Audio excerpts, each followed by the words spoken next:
Salve, salve galera, se ligue na área novamente. Vamos lá para mais um pouquinho de direito administrativo. Dando continuidade aos atos administrativos, hoje atributos do ato administrativo. Atributos nada mais são do que características, né, do ato administrativo. Tá? Primeira delas, presunção de legitimidade, né, que é dividida em legalidade e veracidade. O que vem a ser legitimidade? Legitimidade é a possibilidade conferida por lei ou por contrato, né, ou por autorização para alguém fazer alguma coisa, né? Legitimidade, o professor na universidade ele tem legitimidade para ministrar certa cadeira, então ele é legítimo, né? Em tese, as condutas deles são legais e verazes. Então, o ato administrativo ele é tido por um ato legítimo. Por quê? Porque ele é revestido de legalidade e veracidade. Qualquer ato administrativo. A regra é a seguinte, ele é um ato legítimo, ou seja, ele é legal e veraz. Essa é a regra, tá? Contudo, essa presunção é iuris tanto, ela admite prova em contrário. É uma espécie de presunção relativa. Então, presunção de legitimidade, presume-se que o ato administrativo é conforme a lei, foi praticado conforme a lei e é verdadeiro, é veraz. Se chama assim, então, presunção de legitimidade. Olha só, um exemplo lá para o direito constitucional, né? Uma lei, enquanto ela não for declarada inconstitucional, ela tem essa presunção de legitimidade, né? De legalidade, de veracidade, que ela foi feita, elaborada, editada conforme as regras do processo legislativo. Então uma lei, enquanto ela não for declarada inconstitucional, ela presume-se legal, ela presume constitucional, ela tem uma presunção de legitimidade, uma presunção de constitucionalidade. Mesma coisa o ato administrativo. Enquanto ele não for declarado ilegítimo, ou seja, ilegal, ou inverídico, tá? Esse ato presume legítimo. Por exemplo, nomeação num concurso. Imagine a pessoa foi nomeada num concurso público, tá? Passou num concurso público, foi nomeada, tomou posse no cargo. Mas existe uma controvérsia sobre o concurso, sobre a posse, sobre ela ter preenchido os requisitos para ocupar aquele cargo, né? Imagine que ela não comprovou uma graduação anterior ou que existe uma fraude na emissão de diploma, não sei. E enquanto ela não for declarada essa quebra, enquanto não for quebrada a presunção de legitimidade, o ato é legítimo, é verdadeiro e aquela pessoa vai continuar no cargo. Somente se conseguir provar ao contrário, que aquele ato alguma legitimidade, falta algum dos requisitos para que ele seja considerado legítimo, somente nesse caso, em se provando a falta de algum requisito, sim, que ele vai ser considerado não legítimo, vai ser quebrada essa presunção, tá? Então, a pessoa foi nomeada no concurso público, ela vai assumir, enquanto não houver prova em contrário, a nomeação dela é legítima. Então, admite prova em contrário.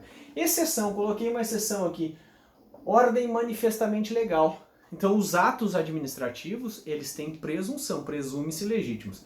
Agora, se o ato administrativo for manifestamente legal, tá? Porque uma ordem de um superior é um ato administrativo. Essa ordem, se ela for manifestamente legal, por exemplo, lá o diretor do presídio manda que um carcereiro vá lá e execute um preso. Isso é uma ordem manifestamente legal. Então, a exceção da presunção de legitimidade são os atos manifestamente ilegais. Cansei até, calma aí, deixa eu dar uma respirada. Executoriedade, o segundo dos atributos, executoriedade. O que significa executoriedade? É fazer cumprir o seu ato. Em regra, os atos da administração pública são autoexecutórios, ou seja, a presunção é de autoexecutoriedade, tá? Os nossos atos, por exemplo, nossos atos não são autoexecutórios. Nós precisamos, para dar executoriedade aos nossos atos, nós precisamos recorrer ao Poder Judiciário.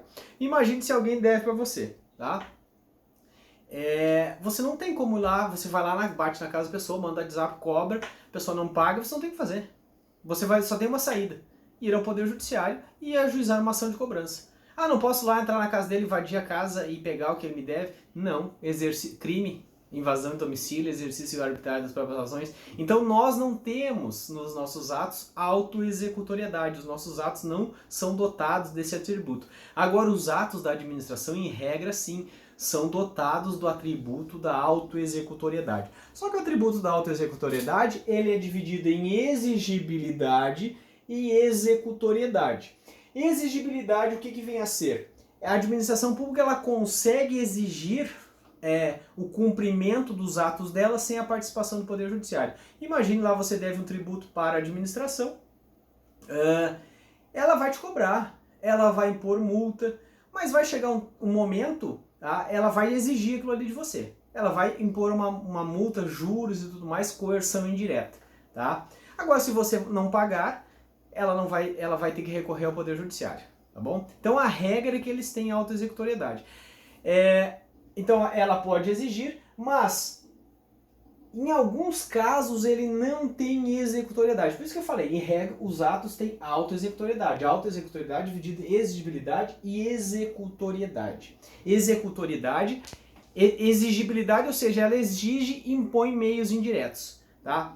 Agora tem alguns casos que ela não consegue executar o ato. Por exemplo, esse aí que eu falei de cobrança de tributos. Ela não vai conseguir cobrança de dívida, então a administração, o ato dela não é ele não é autoexecutável. Por quê? Porque falta ele executoriedade.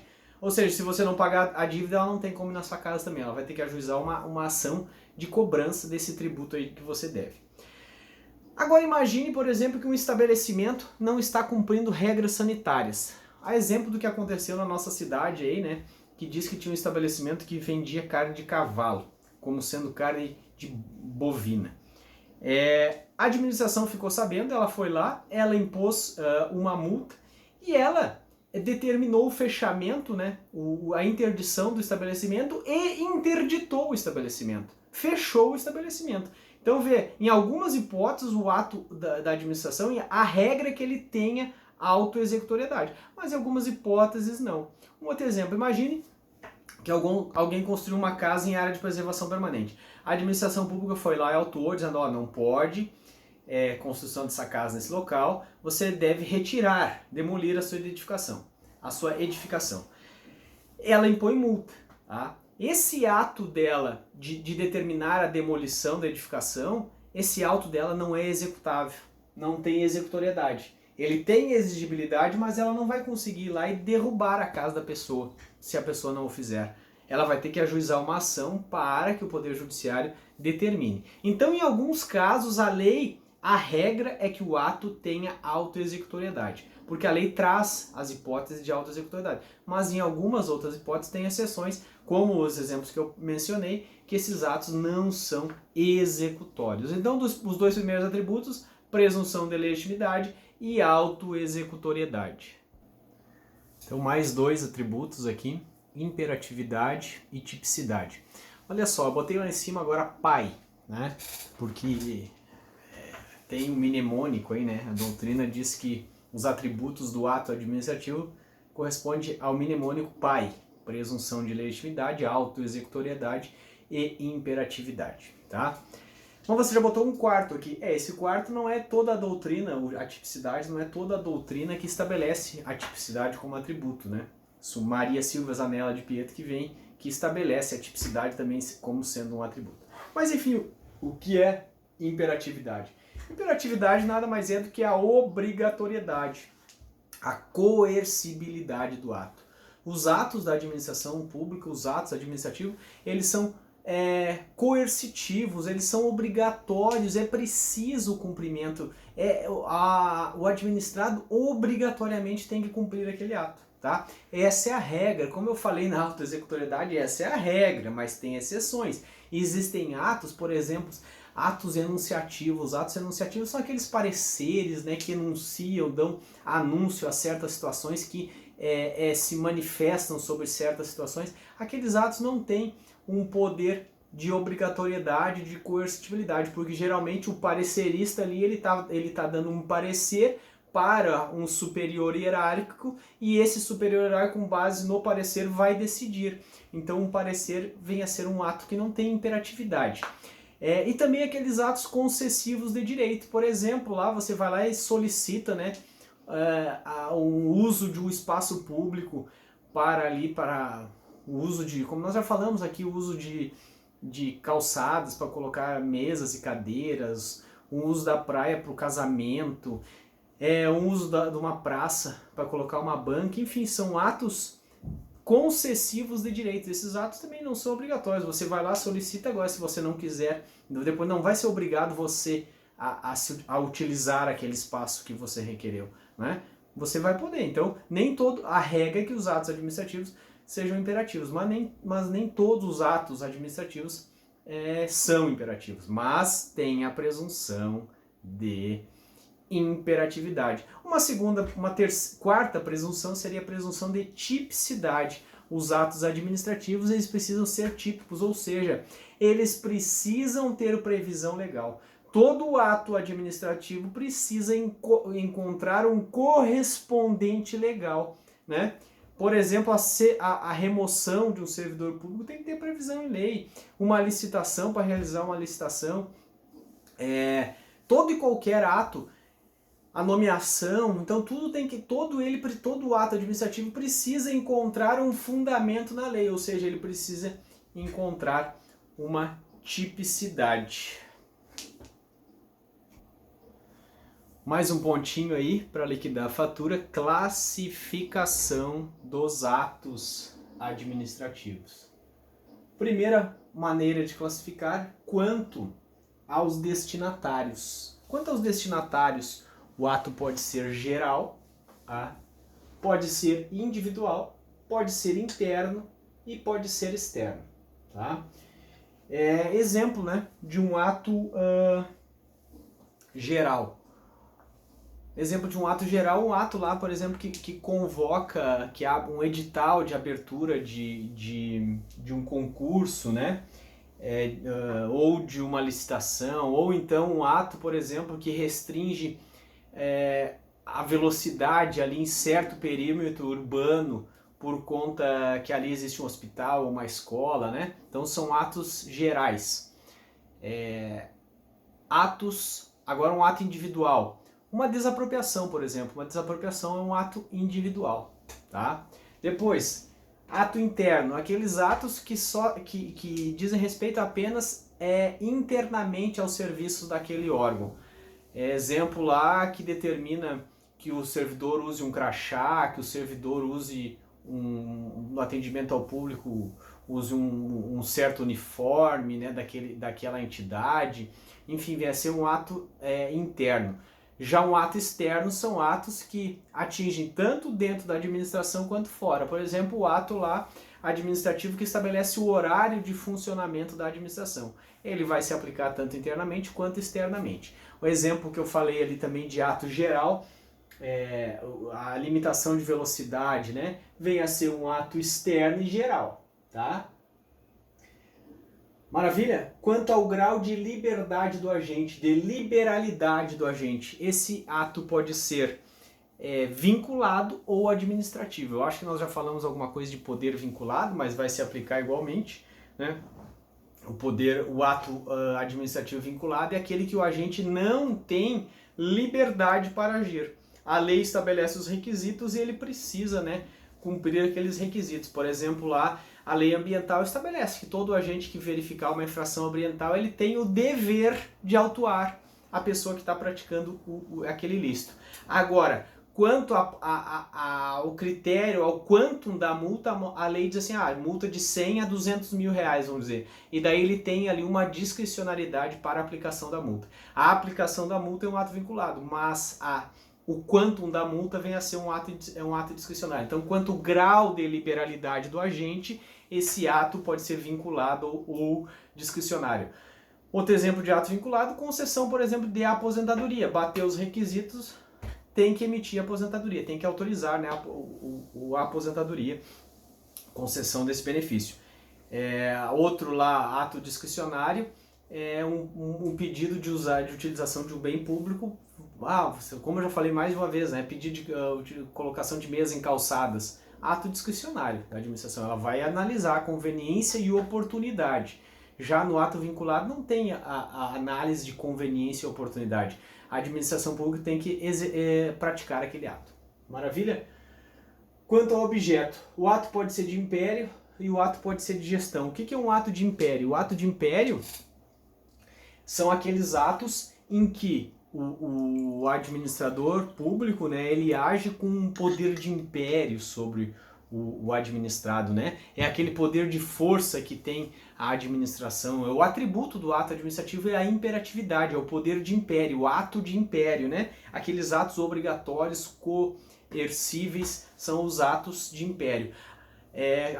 Os atos de império são aqueles atos em que existe uma desigualdade. O Estado, a administração está acima, né, do administrado. Já os atos de gestão são aqueles atos praticados em igualdade com o particular. Tá? Embora seja o Estado que esteja praticando esse ato, ele o pratica em igualdade com os demais particulares. Por exemplo, lá, contratação, aluguel de um prédio. Imagine que você é devedor da Caixa Econômica, né, Federal, ou de algum órgão público, você está devendo alguma coisa e inscreve você no SPC em Serasa. Isso aí não é ato de império, isso aí é ato de gestão qualquer pessoa. Então o ato de gestão são aqueles atos praticados pela administração pública que qualquer pessoa poderia praticar, tá? Diferente é o ato de império que só pode ser praticado pelo administrador público. Quanto à formação, o ato pode ser simples, composto ou complexo. O ato simples é o ato que se perfectibiliza com a manifestação de vontade de um simples agente ou um simples órgão. Tá? Aquele ato acaba ali com aquele agente ou com aquele órgão, certo? É um ato simples, vamos ver, de uma pessoa só ou de um órgão só. Um órgão colegiado é um ato simples, mas é um ato simples colegiado. Tá? Já o ato composto. O ato composto existe uma sobreposição. Existem, na verdade, dois agentes praticando o ato, sendo que um agente pratica esse ato de forma inferior, existe uma hierarquia, né? Por exemplo, lá a licitação. A licitação, ao menos na lei antiga, porque nós vamos trabalhar a lei nova, parece que mudou, né? A lei de licitação. Existe uma comissão de licitação que faz ali a licitação e que faz a contratação, mas só que o ato de contratação ele só se perfectibiliza depois que o chefe daquela entidade assinar. Tá? Então isso vem a ser um ato composto. Por quê? Porque tem uma participação de um superior, de um agente inferior hierarquicamente, ele pratica o ato, mas precisa de uma chancela de um outro órgão. E esse ato a contratação, por exemplo, só vai se perfectibilizar depois da chancela dessa autoridade superior. Diferente é um ato complexo, em que existem órgãos que participam do ato, o ato só se perfectibiliza quando todos os órgãos chancelarem esse ato, mas todos esses órgãos estão em patamar de igualdade, não existe uma superioridade. Por exemplo, a nomeação de um ministro do Supremo Tribunal Federal. Nos termos da Constituição, artigo 103, 102 da Constituição, acho que é 103, a nomeação do ministro do Supremo, ele é indicado o nome pelo presidente da República e essa indicação precisa ser aprovada pelo Senado Federal e depois a nomeação é feita pelo presidente. Então é um ato complexo, mas todas essas pessoas que participam desse ato estão no mesmo patamar da igualdade, não existe uma superioridade sobre o outro para dizer que o ato seria composto, não, é um ato complexo, tá? As autoridades que participam estão no mesmo patamar. Mais uma coisa, quanto à estrutura, o ato pode ser concreto ou abstrato, tá? Ato concreto são aqueles atos que têm um destinatário específico para aquele ato. Por exemplo, lá um decreto de desapropriação, além de ser um ato individual, é também um ato concreto. A nomeação de um servidor público para ocupar um cargo é um ato individual, tá? E um ato concreto também. Diferentes são dos atos abstratos, aqueles atos que atingem todas as pessoas de forma geral. O ato aquele que estabelece o horário de funcionamento é um ato é um ato, vem a ser um ato abstrato, tá? Porque atinge todas as pessoas de forma geral, tá bom? Que massa, eu acho que era isso que eu tinha para dizer hoje para os TEDs. Deixa eu ver se era isso que eu tinha para falar. Ato concreto. Ato. É isso aí. Galera, aquele abraço. Fui. Até mais.